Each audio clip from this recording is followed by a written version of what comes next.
Will stay in Africa as the Rwanda-backed armed group M23 said that they want to take their fight to the far-off capital, Kinshasa. Corneille Nangaa, one of the political leaders of M23, said that they want to take power and lead the country.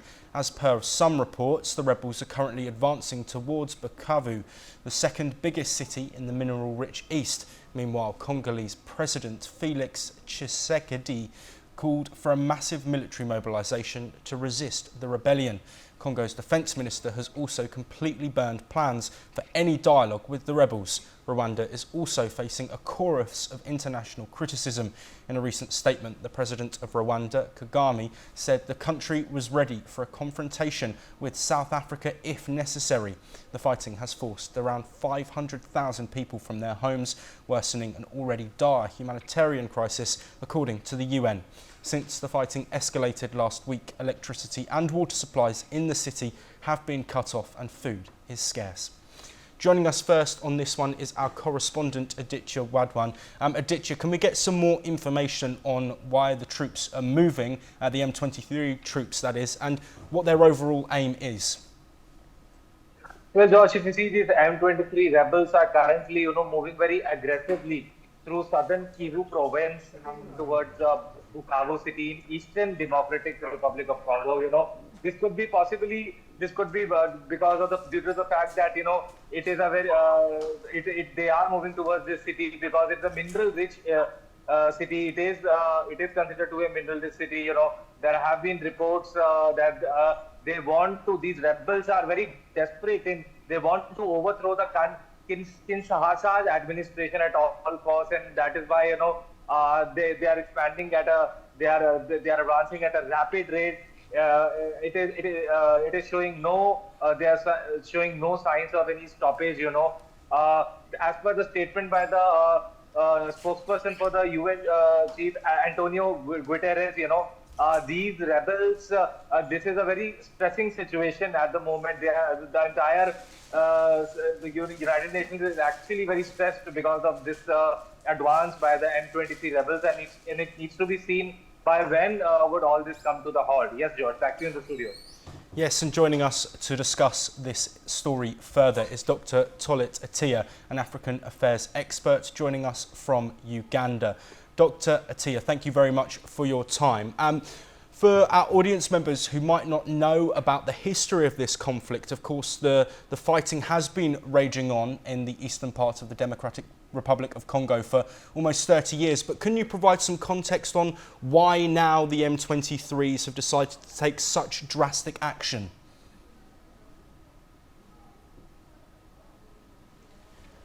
While we get the line fixed there, we will move to Ambassador Pradeep Kapoor, and I'll ask you the same question. Can you give us an understanding of the reason for these sudden movements that we've seen from M23, which seem on the surface to be coming out of the blue? Thank you very much, Joshua. It is a matter which has been, engaging the world's attention for quite some time now. And as I've worked for quite a few years in Africa, I've seen a lot of upheavals and a lot of changes. Sometimes regimes which seem very stable suddenly become, unstable, or suddenly are toppled with assistance of foreign forces in a matter of just weeks or months, where you think that it would have been impossible when it began. So something similar is happening currently in the Democratic Republic of Congo. And the rebels led by the M23 leaders are moving very fast, and the Rwandan forces are aiding them in the process. Rwanda has had a history of a lot of internal domestic strife when there was large-scale sort of genocide between the Hutus and the Tutsis. Now the Tutsis are in power in Rwanda, and they are claiming that Hutus who are staying in the Democratic Republic of Congo are working against the interests of Rwanda. So that is something that they're trying to put out as a reason for their support of the M23 rebels. Most of the countries are not buying that sort of argument because these provinces are mineral rich, and Bukavu is seemingly the next target, and it's likely to fall very soon because the rebels are advancing towards that very far. Kinshasa is very far from there, but the speed at which they are moving is quite surprising. South Africa is opposing them. The forces of South Africa, who are part of the UN forces there, have suffered the maximum number of casualties so far. The SADC, the Southern African Development uh, Community, is also trying to stop their advance. The UN is working towards controlling the situation, supported by US, supported by France, supported by UK and other countries. But currently, the situation is still very much out of hand. There is a lot of international pressure and there is a lot of regional pressure on Rwanda to sort of not continue to aid the rebels and not continue to create disruptions in eastern part of Democratic Republic of Congo. But that is falling on deaf ears currently. So let us see how the situation evolves. It is something which is turning out to be very high drama, which was not called for, with all the other things happening in Ukraine and Russia and in the Middle East, to have suddenly another eruption of domestic and civil strife, not domestic, but civil strife and a war and between the rebels and the government forces, aided by foreign army forces from Rwanda. So it's evolving very fast, the situation. And similar thing had happened in Uganda also. I was in Oxford at that time, and there were a lot of Ugandans who were there in Oxford with me. And none of them expected the situation to suddenly change so quickly on the ground, but it happened. So let's see how the situation evolves. Back to you.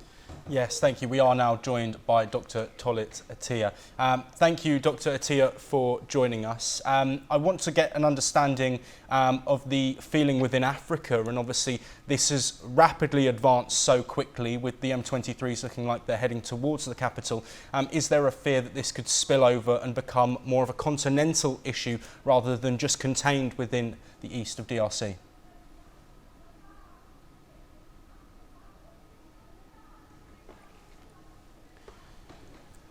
Ambassador Pradeep Kapoor, if you were there and you heard that question, do you mind jumping in on that? I really want to understand the feeling within Africa over whether this confrontation and this apparent fighting and potential war could sort of move towards a wider issue for Africa.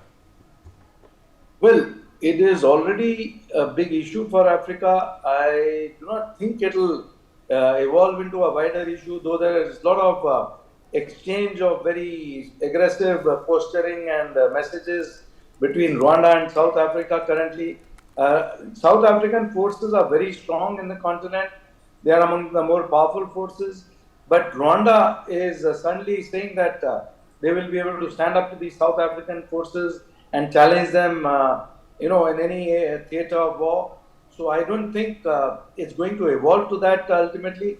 But what is going to be very important for the whole continent of Africa is to see that the situation is brought under control at the earliest possible, because already 500,000 refugees have fled from the war-torn areas.